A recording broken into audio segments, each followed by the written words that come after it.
Three, two, one. Okay, I believe we're live. So thanks, guys, for tuning in.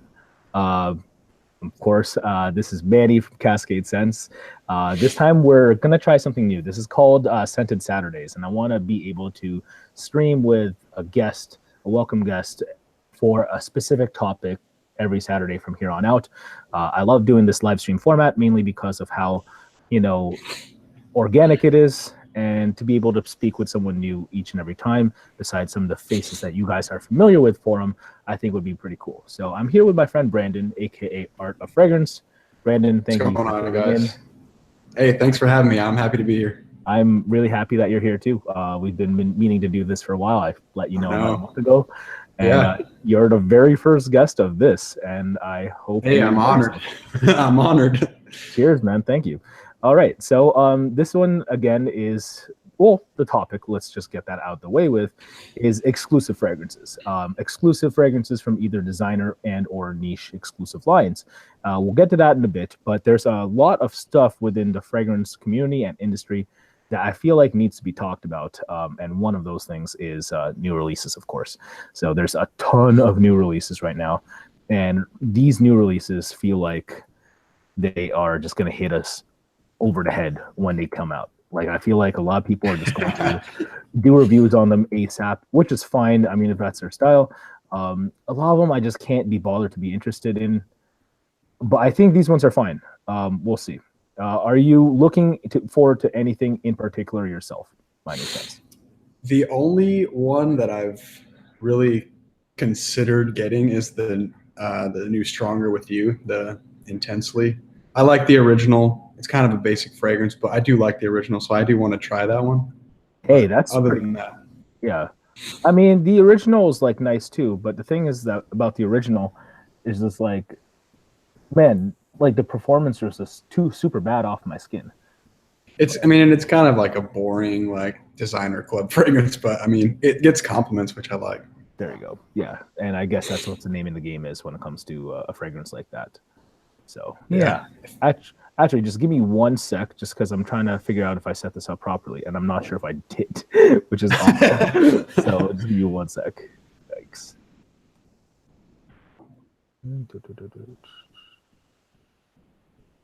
Will you be able to see the YouTube, like the questions and stuff? Yeah, I'll be able to have that popped out, so like that shouldn't be a problem. But I'm just making sure that everyone is notified that this is a thing, and I didn't privatize the stream, because if I did that would be no fun. But yeah, if anyone else has any questions, please let us know. We'll be happy to answer them. Again, it's been a minute since I've done this, so if this stream feels like it's out of left field, sorry, but I'm glad you're here. So thanks again, guys. First off, we're going to talk about a fragrance called Pure Excess Night by Paco Rabanne. Now, Pure Excess is another sweet club fragrance that Paco Rabanne is known for. Quick question: how do you feel about Paco Rabanne fragrances overall? Honestly, I'm not a huge fan. I think he has his niche. Like, he's good at the sweet club fragrances, but that's kind of really not what I like personally. But for what they are, they do a good job, if that's what you're looking for. Totally, yeah. I mean, if you're looking for that niche, I guess maybe someone who, consistently goes on nights out like that. Yeah. I mean, I'm not saying I don't, because I do go out a lot, but like, I feel like just being around bubblegum the whole time, like 4 or 5 days out of the week, I don't know, I can't do it. They know what they're good at, that's for sure. Yeah, totally. Yeah, like, let's call a spade a spade. Like, at least they stay in their lane. I think that's cool. They're trying to invent new things within that lane, but honestly, I don't know about this one. It has ginger, vanilla, myrrh, salted caramel, cinnamon, and cocoa. And I think that's a pretty good call with the salted caramel, because I feel like that's trendy as of late when it comes to going to a coffee shop or something. How do you feel about this fragrance? Would you say it's hot or not? Okay. First off, I'm a big gourmand fan, so the notes do sound good. But just based on the Paco Rabannes that I've smelled, I don't think I'm gonna get. You're not gonna really be able to pick out all those notes per se. It's just gonna kind of be like a sweet synthetic fragrance. So I'm gonna go with not. Okay. Not. Well, yikes. I can't say I'm shocked when you're saying that because I am talking to fellow Mr. Nischnob, which is cool because this is part of why you're on here. No, honestly, like I guess it'll be good for what it is good for, but I can't help but think that this is going to be a mainstream hit. And when it comes to judging designer fragrances, that's kind of what I go off of because of the fact that, I mean, if some people in the community mess with it, like that's cool, great. But like, if I can see it being discontinued in like 2 years, like, Oh yeah, that might be one of these. Or if I can see it like hitting discounters ASAP without much riffraff about it. Yeah, I mean, I think it has some potential because maybe amongst the like the Fragcom, because of gimmicky notes like salted caramel. I feel like it's hard to hate, but I couldn't see you want to own this and the original, which is why I'm gonna say it's a not. yeah. Okay. It's a good point. Great point. Yeah, thank you, bro. Appreciate it. Now, you kind of touched upon this brand earlier with Giorgio Armani. We have another Armani, but from a different line. This one's called Armani Code Absolu by Giorgio Armani, of course. Antoine Maison-Deux is the perfumer. Has green mandarin, apple, orange blossom, carrot seed, nutmeg, suede, tonka bean, vanilla, and woodsy notes as the listed notes advertising. However, I'm going to presume that it's going to smell a lot like the initial Armani code. And I like how this line tends to stay true to the original and try to evolve off of it. But when I see the word Absolu and I see these notes, I'm thinking to myself, how is this going to smell more absolute than I agree, something like, I don't know, Profumo when that came out? And it just looks kind of aromatic and fresh at the same time, or warm, spicy. It's kind of hard to say. So I'm kind of perplexed with this one. Hot or not? Okay, so I think somebody at Armani has the word Absolu mixed with something else because when they released Aqua de Jo Absolu and it had the really dark juice and the wood cap, I thought it was going to be like more like a cooler weather scent, and it's like even fresher than the original. It's like super salty, super fresh, and I was like, well, this is not an absolute fragrance. So I think this one's going to kind of go the same way. I think it's going to be more of a fresher interpretation of the original code, which I don't know why they would do that, but I mean, if it,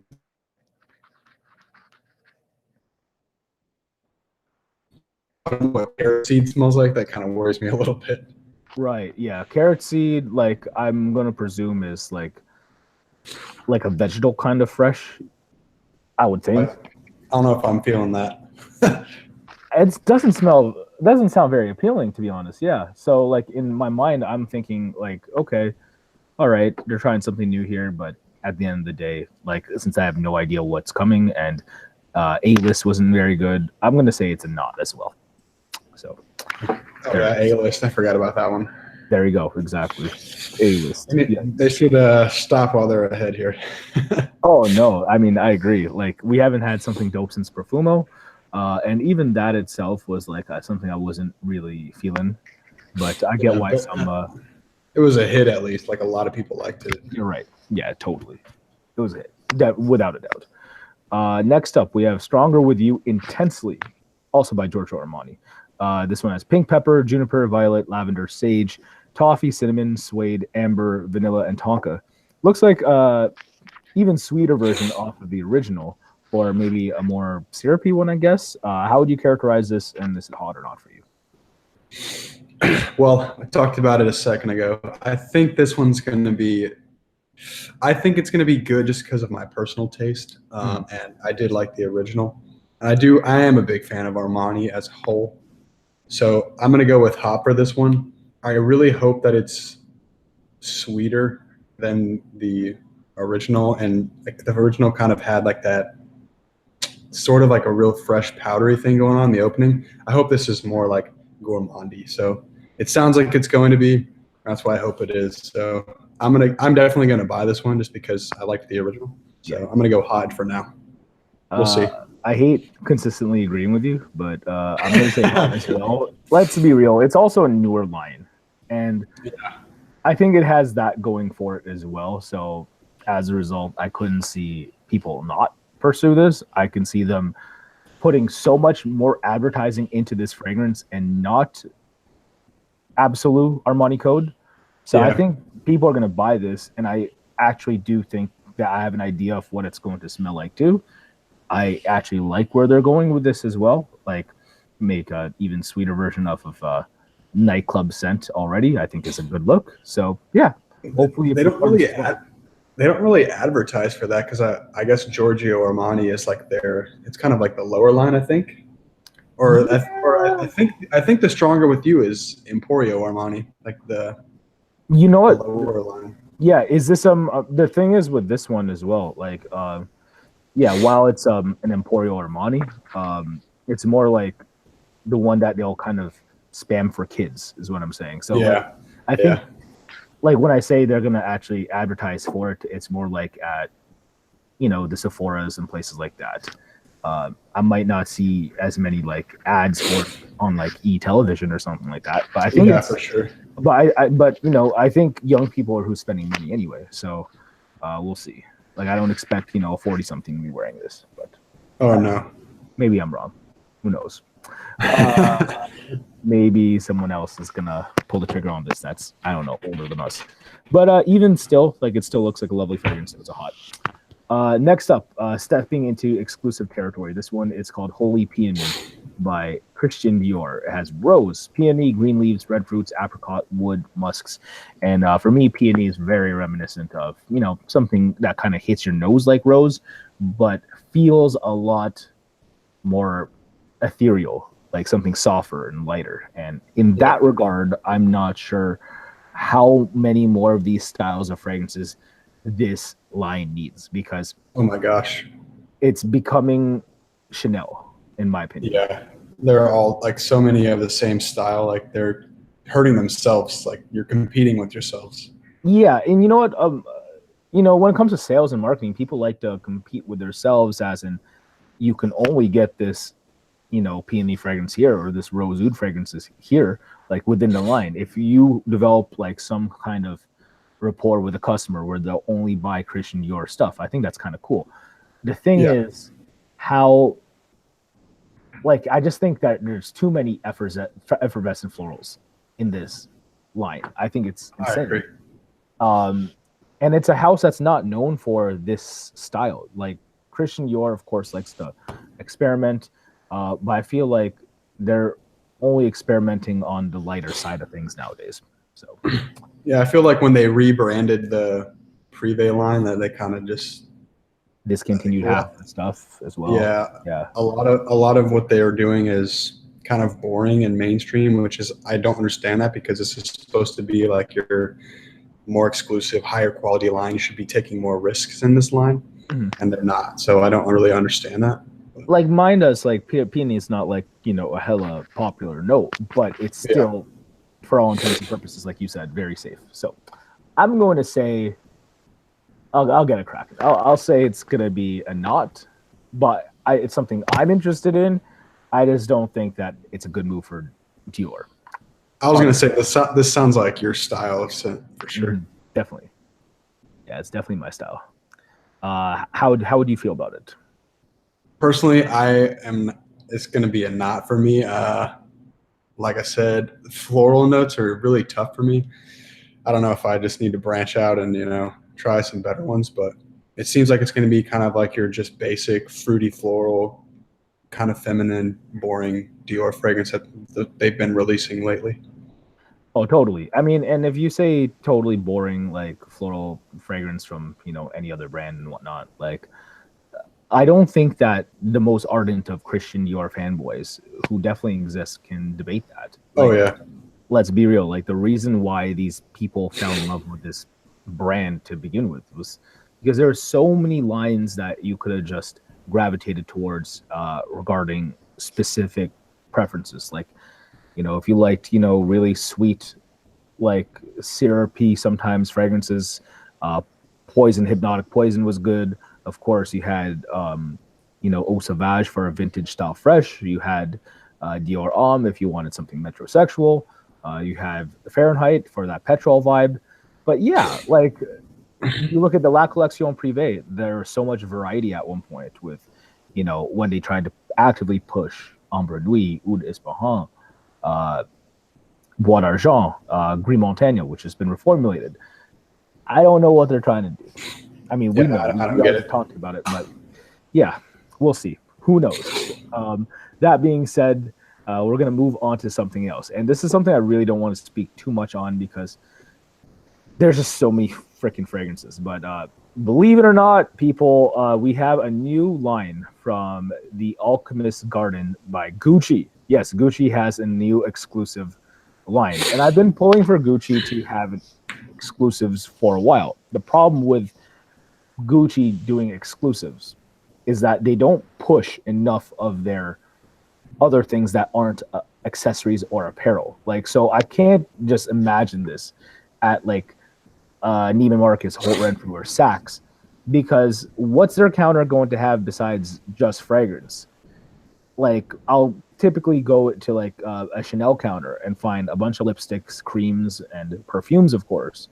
And same thing if I go to see the Armani Privé stuff. Like it won't just be fragrances.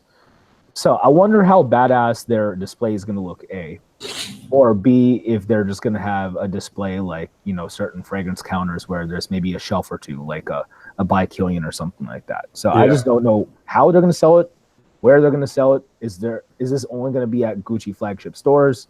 Am I interested in any of the fragrances? Not for that price.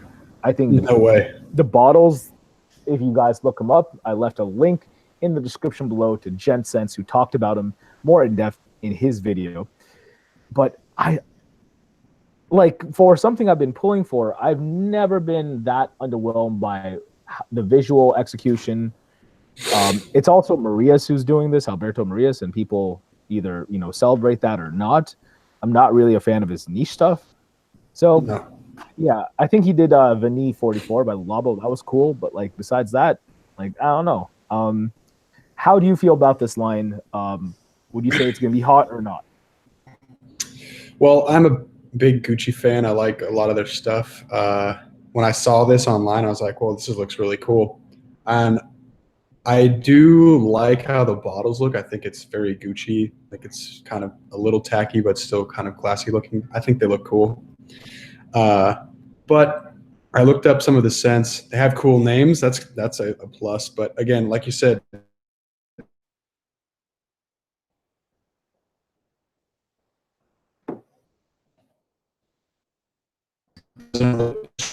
look much stuff. And when you're looking at them, especially for that price tag, $330 or whatever they are, I really wish they would have gone with somebody who is more creative and can produce fragrances in that price point. So, I mean, I think I'm going to try them, and I do think they're probably only going to be sold at the Gucci stores.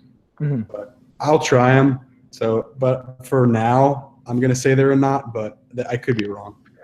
Yeah, I'm going to say not too. Like, I couldn't imagine any of these becoming even on like maybe an Oud Wood level or a Bois d'Argent level. You know what I mean? No. Like, I just don't see a cult status within the community for them, and or it selling heavily amongst mainstream users. Like, I just couldn't see it. So I looked at some of the note breakdowns.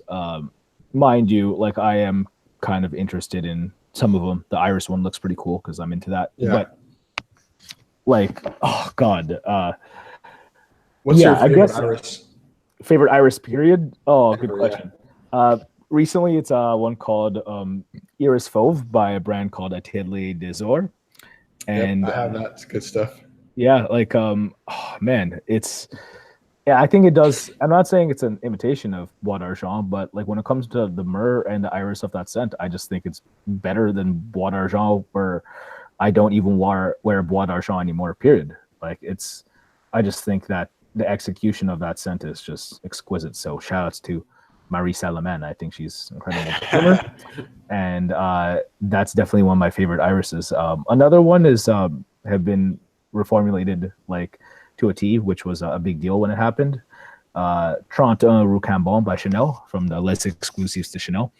And that fragrance right there, because like I love Cypress and stuff, and while it doesn't have an oak moss traditional base like most Cypress do, the way it's executed with patchouli is rather nice. And I tried the more recent Eau de Parfum concentration in comparison to my Eau de Toilette. The Eau de Parfum is pretty close in the opening, not in the front, but it kind of dries down disappointingly. So much that's a shame. Much of my chagrin, where I can't restock on another 200 ml. Kind of sad. It sounds messed up, but I know in the next 3 or 4 years, I'm probably going to need another one because I really do love that scent. But yeah, that's why I like Iris Weiss. Do you have a favorite Iris scent, or you don't? Probably Iris Fauve. I love that one. That one's really, really good. Yeah. Shockingly, one of the Armani Privé's Iris Celadon. I really enjoy that one a lot. That's a cute iris. I'm not gonna front. Yeah, that one's. Nobody talks about it. No one talks. I really like it a lot. Yeah, so yeah, I think that's a good one. I just think when it comes to iris, people are so in love with how it's executed in Dior Homme. Yeah, and if it doesn't smell like that, they don't like it. It's either if it doesn't smell like that, they don't like it, or if it doesn't perform like that, they don't like it. Like I'm talking about like 2011 like era. So yeah, Iris Celadon definitely ain't that, but it's definitely lovely. Yeah, without doubt. It's good for sure. I like it. Yeah, no, that's good.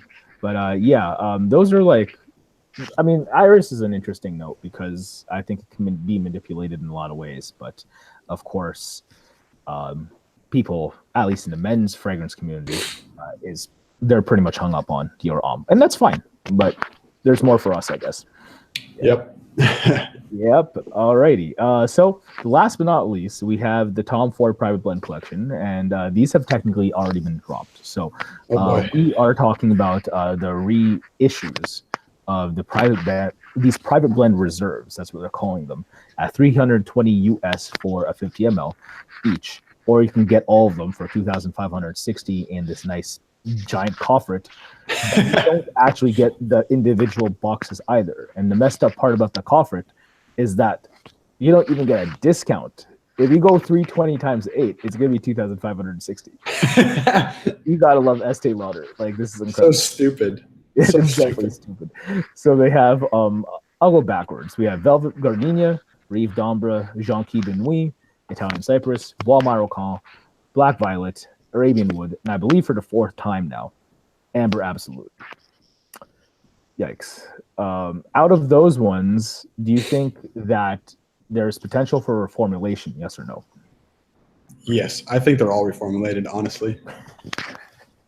Probably facts. It's Estee Lauder. Like, they did reformulate. They reformulated Amber Absolute the first time they did this. That's so true. So why wouldn't they do it to the rest of them? Yeah, and mind you, like, they probably did it to Amber Absolute again, allegedly. Yeah, probably. Yeah, we'll see. We'll see. All right. That's awful. Yeah. Okay. So for me, like, if I'm looking forward to one of them the most, like, I have it in my head. Like, is there a private blend there that you're looking forward to picking up, mainly because you weren't around for it beforehand, or are looking forward to trying? Of the ones that are there, the only one that I would actively probably seek out to try would be Arabian Wood. I never got to try that one when it was first out. I wish they had put Japon Noire in here because I really want to try that one as well, but they didn't. And I don't really understand why they did this, why they did Rive d'Ambre already. Didn't they just discontinue that like last year? Yeah, so Rive d'Ambre got discontinued, I believe, with Azur Lime and Costa Azura. I might be wrong. So, I mean, I don't know why they're doing a reserve of it already. Why? Because fuck you, that's why. yeah, it sells. Tom Ford knows how to sell. He's good at it, so. Yeah, he's incredible at it. It's funny because, like, Italian Cypress, didn't y'all discontinue that because, you know, you thought that you can get away with just selling it in Milan back in 2008 as an exclusive, realized like, oh, let's make this a general release, whatever. Didn't do so hot after, like, you know, 8-9 years. Y'all choose to discontinue it. I get it. Might not be as hot as like Woods or Tobacco Anise. And then you bring it back at 320 because the higher the price, the more coveted it looks Yep, to the exactly. average Tom Ford collector, and maybe not the fragcom enthusiast who's looking to cut corners and get his nose on that many fragrances and whatnot. But people who are pissed off about this. You are not the Tom Ford consumer. You just aren't. People are willing to buy his suits, made to wear. That's who he's trying to sell to. And that's what he even says that. Exactly. He says that he's not trying to sell to everybody. He wants his specific client that can afford all of his stuff. So, I mean, I understand his business strategy, and I do appreciate his business strategy, because the designers that make stuff to appeal to the masses and like a lower price point, they kind of kill themselves with that. If you look at like Michael Kors and Coach and stuff, they kind of killed themselves by producing stuff for the lower price point, and Tom Ford doesn't want to do that to his brand. Like he wants to be like the top of the line. Like, so I understand it, but it is what it is, I guess. Yeah, and like honestly, like I know people want to fiend for it, but there's no such thing as affordable luxury. Like, at least there shouldn't be. Yeah, it's an oxymoron. It's like jumbo shrimp, honest lawyer. Yeah. So that's kind of that. Actually, about this though, I am most excited for. I want to see how well. Because like Tom Ford does a good job of like trying to vary that line. Of course, we had some Fougères come through last year, and of course before that you had the Velours line. But to have some more like ballsy, styles back, I think are pretty cool.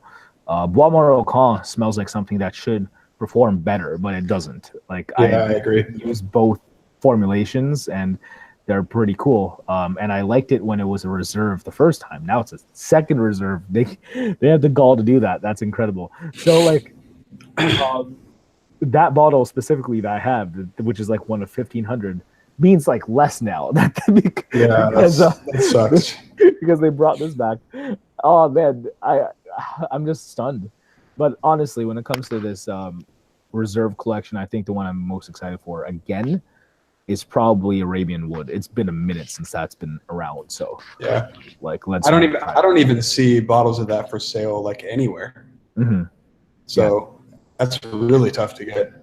Yeah, you don't even know what resale should be for it. So yeah, I mean, so I do want to try Black Violet too. That one sounds kind of good. Black Violet is it's kind of like it's a violet-based chypre. It's something that should be up my alley, but it's just okay to me. But I am willing to try it again because it's been at least 4 years. So yeah, let's do it. Should be cool. But with that being said, that is about it for the Tom Ford Private Blend Reserve Collection. So if you guys have any thoughts on that, please let us know in the comments. That'd be really cool. And if you have any questions, we'll answer these in a Q&A in just a bit. So thank you for all the ongoing support. You guys have been a lovely audience. And I know it's random that I'm shooting on a Saturday afternoon with Brandon, but Brandon, thank you for doing this. I appreciate it. Of course. And thank you guys for tuning in. This has been really cool so far. So we have our topic that we were mainly going to talk about, and that's exclusive fragrances. So what is it about exclusives that kind of draw us to them? I'm going to throw this over to you, Brandon, because I know you have a ton as well as I do. And why do you choose to pursue these? I know you've talked about this with Izzy before, but for the people here, why? Well, first of all, I think I'm kind of at a point in my fragrance journey where you kind of get to where you've tried everything that's available where you are, and then there's just nothing left to try. So you get to like, well, I got to try the exclusives because I've never tried them, and what do I have left? So that's kind of what got me into them. Mm-hmm. But now that I am into them, I really do appreciate the fact that not a lot of people wear them. Like I think once you get to where you're kind of in like a niche snob, I guess is what you would say I am. You don't want to smell like anybody else. Like you don't want to go to dinner or to a bar and smell like 3 or 4 other people. So potentially, right? Yeah. Yeah. So totally. Exclusives is definitely a good way to do that, especially if they're not exclusive to your area. So I think that's kind of my main thing that I like about them. So yeah, No, that's why I like him. cool. You. That's a good question. Now, my tastes are kind of conventional. Some people would argue, but also unconventional because of the fact that I like, a lot of floral stuff, which might be unconventional for, the 21st century male. That being said, I think that I like exclusives mainly because a lot of them do still smell like they're accessible. Like not accessible as in, geographically speaking, because or distribution, because you're not always going to be able to get a hold of them, but accessible as in they're not too experimental, but they're experimental enough. It's kind of like in the middle of something that's uber niche and something that isn't. So like a lot of the designer exclusives that I screw with, like I'm talking, les exclusives to Chanel, Maison Christian Dior sometimes, Tom Ford private blends, of course, Atelier de Givenchy. They have some really lovely offerings that I think get creative enough, but will still capture the imagination of even some casuals, in my experience, and that's why I really like them. But of course, for the inner niche horror in me, I also like the fact that not everyone will gravitate towards going to those counters. So that's why I'm a fan. But there's also exclusives of not just designers. We're talking about niche brands as well, like Creed. I guess could call the Jardin de Malfi, stuff like that. They're exclusives. The Le Royale exclusives. Things like that, and those also interest me. I guess on a prestige level. So yeah. I mean, at that point, I think for any collector in any kind of lifestyle, whether it be like fragrances, cars, watches, maybe not just a collector, but maybe you're just an enthusiast, because I wouldn't even consider myself a collector because I always spam hashtag wear your fragrances. I kind of look at my fragrances like an arsenal, like I want to wear this because that's how it's going to make me feel that day. I think that there's still things that you want to be able to have that make you feel a certain way that no one else can feel that way too. Maybe for my inner narcissist. I don't know. Yeah. Oh yeah. Yeah. Everyone's a snob in some way. So. Mm-hmm. Totally. Yeah. Speaking of snob, I just have to throw this out. We have the OG Jeremy Fragrance Lieutenant Army Man, Alex Chu in the chat. I just have to throw a shout out to you, fam. Jesus Christ. Oh God, this is happening right now. Yikes. He's actually a good friend of mine. Lives like 90 minutes away from me. So there's that. I know he's into some exclusive fragrances too. I know he likes Elysium by Roja, which is not really exclusive, but I just had to throw that in there. With all that being said, though, if we're going to move on to exclusives you actually do like, so can you give me your top 3 recently of exclusive designer or niche fragrances that you're personally into? Yes. Okay. So my all-time favorite exclusive fragrance is probably Queer Majesty from the Armani Privé line. Ooh, which that one is super exclusive. I remember watching a video of you guys opening that up. God, it's amazing. It's literally like as soon as I wore it for the first time, this is in my top 3 favorite scents of all time. It's so good. Yeah. Man, exclusive. I really, really like Symphonium by Xerjoff. Also really exclusive. That one's one of my favorites. Exclusive. Super exclusive. Yeah. And then I know back to one of my old favorites has been one of my favorite fragrances since it came out. Feb Delicieux from Dior. It's just like that's like my type of scent to a T. And it's been one of my favorites since it came out. So those are probably my top 3. You can kind of sense a theme there, a lot of sweet, heavy stuff, but that's just what I like. So I don't know how y'all boys do it in Texas like that, though. Good. Hey, Lord. man, you just gotta go lower on the sprays, and you're all right. I respect that. That's legit. I think that attitude is kind of what we need to preach towards people who are maybe fragrance novices. So these brands don't get this idea where they have to reformulate their shit versus these people should just probably spray less. You know what I mean? So I don't know. Yeah, but those are good answers. And Feb Delicieux, not shocked to hear that. It's always at the top of my list. So, I mean, for you to say CM though, Queer Majesté, like that, like when you guys waxed lyrical about that scent, that was pretty cool. So I can respect that. So good. I can respect the enthusiasm. Now, if I have exclusives, I think the number one recently off the top of my head, without a doubt, is Single Malt from Kilian. I think that that's incredible. Incredible. Thank you. Appreciate it. And it's funny because I'll bring that up and people are like, oh, you talk about that all the time, but I don't know what it smells like. But I'm actually talking to someone who knows how it smells. So that's kind of dope. But that was the first Kilian I ever bought. Hey. Wait, it's the first Kilian I ever bought too. Yeah, look at that. Yeah, but I smelled it instantly. I like from a decant. And then I just like looked online. I'm like, okay, who's selling this? I was lucky enough to find a tester of it. And gotta have it, man. I was like, yo, get me in on this. So yeah, when it comes to a boozy style fragrance, So have you tried apple brandy?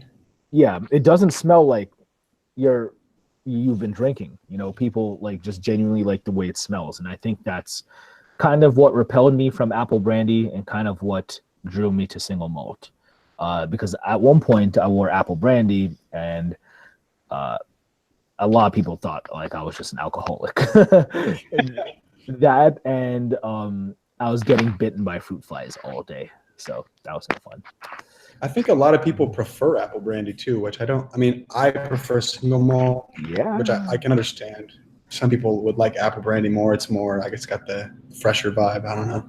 It's that fruity sweetness that people tend to like rather than the deep plum and barley of single malt. So that's that.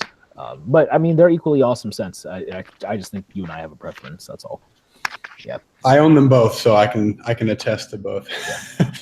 I at one point owned both. Then Apple Brandy went to Triple Link and Imagine Scent respectively. So shouts to them. Let's see. I also like Trente Rue Cambon by Chanel. That's another exclusive fragrance that has since been reformulated with the rest of the line into eau de parfums. Not a line I would imagine that you might gravitate towards a whole lot, I would presume. No, the only I've smelled the whole line.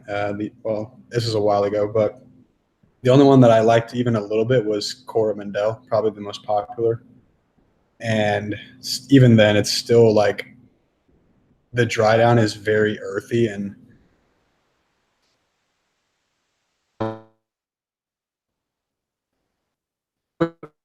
I would have found a good deal on it, but that's kind of the only one from the line that I was like, yeah, I would wear that. Oh, that's fair. Totally. The Coromandel is, a nice caramelized patchouli style, which I think is definitely absent from the rest of the, maybe not just Chanel Les Exclusives, maybe the whole Chanel brand, period. So it definitely serves its purpose. And I think that's why people are drawn to it. So that's good stuff. But Trente Rue Cambon, again, Iris-y Chypre style, but patchouli driven, but in a different way, kind of like earthy, kind of just a deep forest kind of vibe, yet effervescent with a bright iris and bergamot. So big fan. The last exclusive, I would say, historically speaking, and I know you like sweet fragrances, I think you'll appreciate this, Angelique Noire by Guerlain. Angelique Noire is a fruity yet aromatic and spicy dry vanilla scent, and I think that my sweet tooth isn't as I don't have as much of a tolerance for sweet as maybe you or maybe Imagine Scent or other people within the community, and I think it's more because I don't like overly syrupy stuff because I don't really struggle with projection and or performance whatsoever. Stuff like Fève de la Cieuse like that stuff's nuclear off my skin, not just the juice itself. It's just extra crazy off my skin, even the reform. But Angelique Noire, like the dry style of vanilla, I'm really drawn to that, and that's why I've been since drawn to Poivre 23 by Labo, which is a drier, spicy style vanilla, which I think is really cool because you don't often see that take. It's really, juicy or boozy more often than not. So that's why I smelled Poivre 23 at the Le Labo here in Dallas when they had when you could get all of them anywhere. Yep. I got to get that one, man. That one is amazing. Oh, I'm glad you like it. The best Le Labo I've smelled so far, for sure. You know what?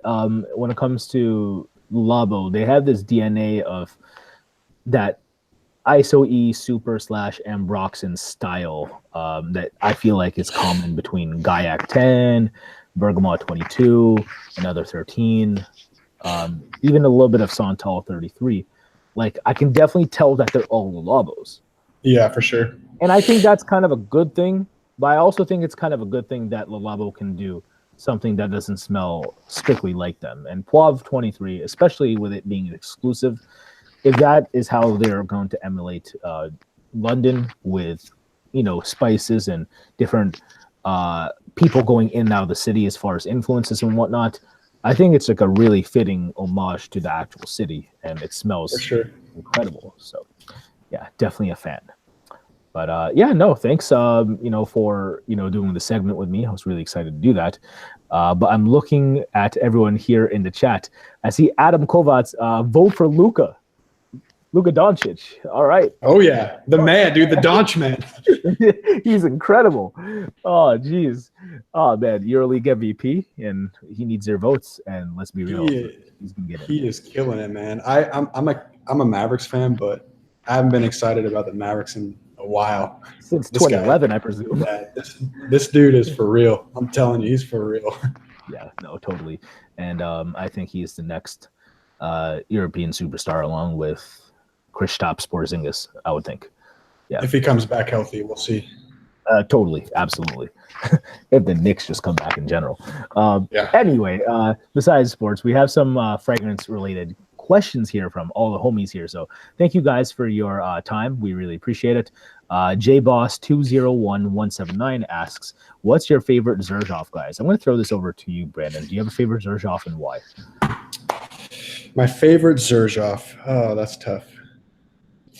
If I had to go with my favorite, it would be Naxos. That was that's the first Xerjoff that I ever smelled. Good answer. And it really made me something about Xerjoff, the quality that they have, it kind of stands above a lot of the other brands in my opinion. Mm-hmm. And when I smelled that for the first time, and that was the first time I'd smelled something of that quality, I was like, man, this is good. So yeah. I'll go with that. Because when it comes to Crp Tobacco, I feel like you see them everywhere, but I think that one stands head and shoulders above everything else quality-wise. And when it comes to Xerjoff, when the quality is good, you can tell. I do think they have a lot of misses that a lot of people do actually really enjoy. That I do too. People will actually think that I'm crazy for hating, but Naxos is unfuckwittable. It's pretty hard to hate that scent. Let's get into the ones that you don't like, because I think I'm on the same train as you. Oh, okay. Well, actually, I don't know. Oh, man. This is tea because everyone knows my relationship with Xerjoff. But I don't mind because, I'm pretty open with that. I'm on a hashtag SHILL. I'm just going to throw that out there. But, yeah, I'll just name my favorite first, and then we'll get into that. All right, go ahead, yeah. My favorite right now, period, is without a doubt 40 knots. 40 knots from the Join the Club collection. It's some would argue a summery ombre nuit. It's salty, it's woody in a driftwood type of way. It definitely smells what it's trying to go for, I guess, which is I don't know, how would you describe it, like a naval country club? I don't know, but it feels like one of those scents that you kind of want to be at peace with at sea. I like the storytelling, and it definitely makes me feel like that, regardless of if I heard the lore to begin with. If I just sprayed that shit for the first time, that's what I thought, that's what I would think of. And I didn't know the lore, I didn't know the name when I did first smell it a couple years ago. Yeah. I am fortunate enough to own it in the last 6 months, and honestly, it's the one that makes me feel the best. I'd say closely behind it is Pico Valladama, which is an exclusive scent, and when it went public beyond St. Petersburg, I think I have bottle 120 something. I don't know. Shouts to Xerjoff for that though. That's pretty cool. But I smelled Pico Valladama, and while it's not my taste, it is really good. The quality's there. The ingredient level is there. I mean, it's a really good fragrance, but it's just that's not my style. totally. Yeah, and I can get with that. Like you have to have an affinity for, I'd say, classic style fragrances in order to, want to own it. But I think it's hard to not respect because of its quality, of course. Oh yeah. Yeah. When you're looking for a sparkly aldehydic fragrance that is high quality in release in the last 5 years, it's definitely something I would definitely check out. I just love it. So yeah. But yeah, about Xerjoffs I actually dislike. For example, oh god, we're doing this right now. Okay. I'm straight up, like in retrospect, and I feel this every time I wear it furthermore, that More Than Words is probably one of the most overrated niche fragrances like out there, period, for me. I agree. And the reason I feel that way is because like the oud and like the fruits in it, and I don't want to hate on Xerjoff for saying this, and it's not really me hating it on the brand. It's more like it just doesn't smell of the rest of the Join the Club collection even, and or anything above like the 1861 stuff.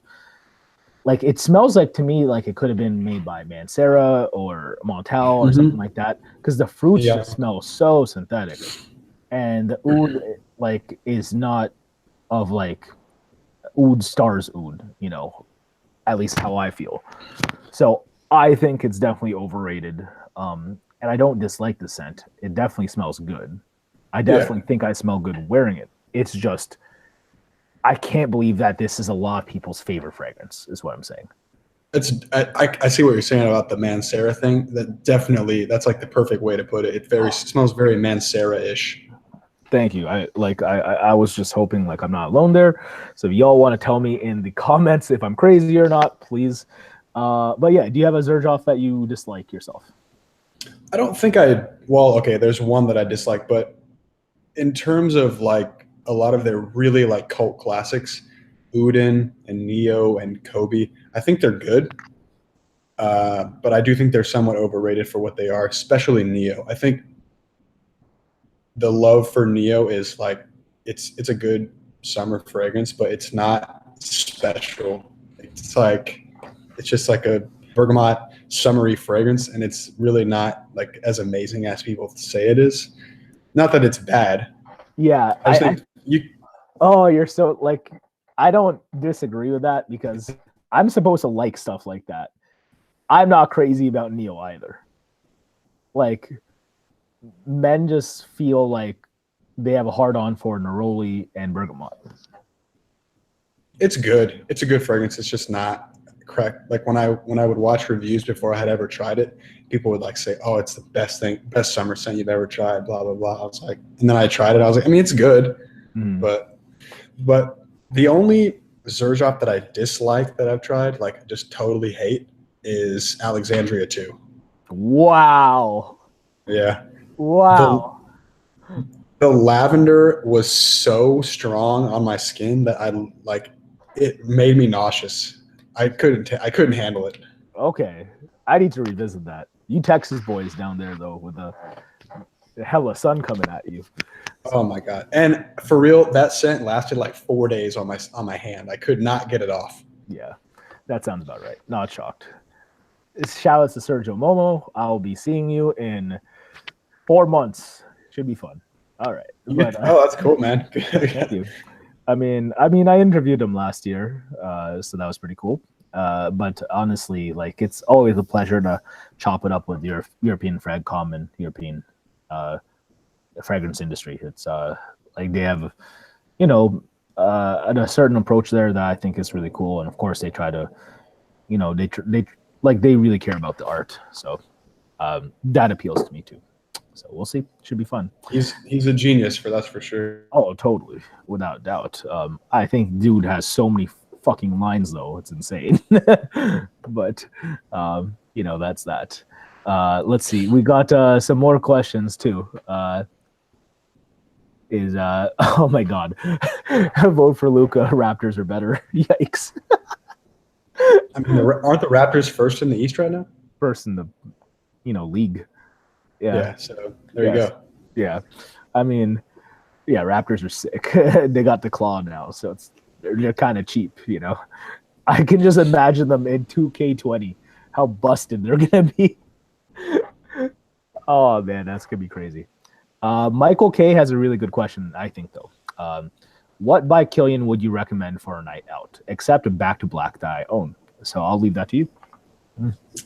For a night out. Well, for me, when I'm going on a night out, I am trying to get something that is going to get compliments. And in terms of compliments from Kilian, the one that I've had the most success with is Amber Oud. Ooh. It's just like a really smooth, buttery amber and vanilla. It's like really, really good. It performs well. And for a night out, I think that's the best one. You don't want to go too risky on a night out, but that's probably the one I would pick. What about you? Wow.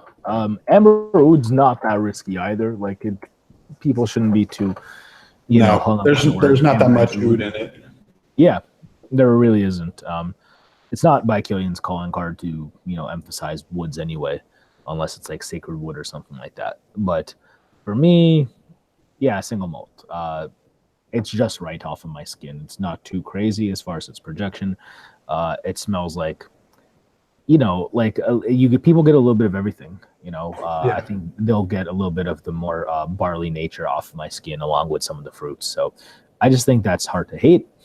And I haven't received any negative feedback with it yet. And like you mentioned, compliments or positive feedback, if you're trying to get noticed with the rest of your aura, your outfit, your bravado, I think your fragrance has to be up to par too. I think by Kilian is really like a lot of their stuff is really good for a night out. Honestly, Straight to Heaven Extreme are both really good. Yeah. Single malt, like you said. I mean, a lot of their stuff kind of fits the bill for that. Totally. Like, that's kind of like what they would specialize in, I would presume. That or like, I don't know, some, like maybe date night. Either way. Yeah. I like it's the vibe that, Hennessy / Kilian Hennessy kind of just channels to begin with. So that's clearly what they go for. Yep. Yeah. We have, let's see.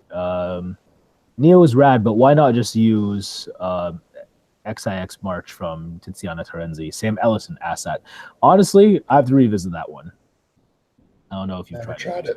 Never tried it. Do you have a favorite Terenzi by any chance? Never smelled any of them, honestly. Oh wow. Okay. I know. Yeah. I'm behind. Yeah, they got some favorites. Totally. Chimera, I have to revisit, so we'll see. Let's see. Michael K asks again, better than apple brandy. I like it dark sweet. I think single malt's better than apple brandy. But the thing is, apple brandy is super sweet off of me. Yeah. Just depends if that's what you're into. Like, if you're gonna ask me, for my personal night out pick, more often than not, I will direct people to single malt if they're willing to spend the paper on it. And I would know that a lot of my friends don't also want something too sweet either. So I feel like it's a good middle ground. But if you're looking for something uber sweet, I think apple brandy is a good choice. Yeah, apple brandy is a lot sweeter. But he said dark as well, so single malt's darker. So I mean, that's either true. one, I guess. Yeah, you can't go wrong with either. I still can't believe Alex Chu came through. I don't know if you've ever seen this guy on the Facebook fragrance groups, but my man is out here, just posting, Jeremy Instagrams and stuff like that. Just loves the guy. I know he does it to half troll everyone too. So it's working, fam, wherever you're at. Yeah. But I'm looking at who else is up in here. So thanks again for guys for tuning in. Casey Chung says that his top 3 exclusives are Coromandel Eau de Toilette, Fève Délicieuse, and Tonka Imperial. I don't know about you, Brandon, after reading that list, but and I love you, Casey, But isn't that the most redundant, like top 3 exclusives list? Period? Yeah, 2 of them are like people say they smell exactly alike. So yeah, I still like Tonka Imperial a little bit more, but there's way more value in Feb Delicieuses.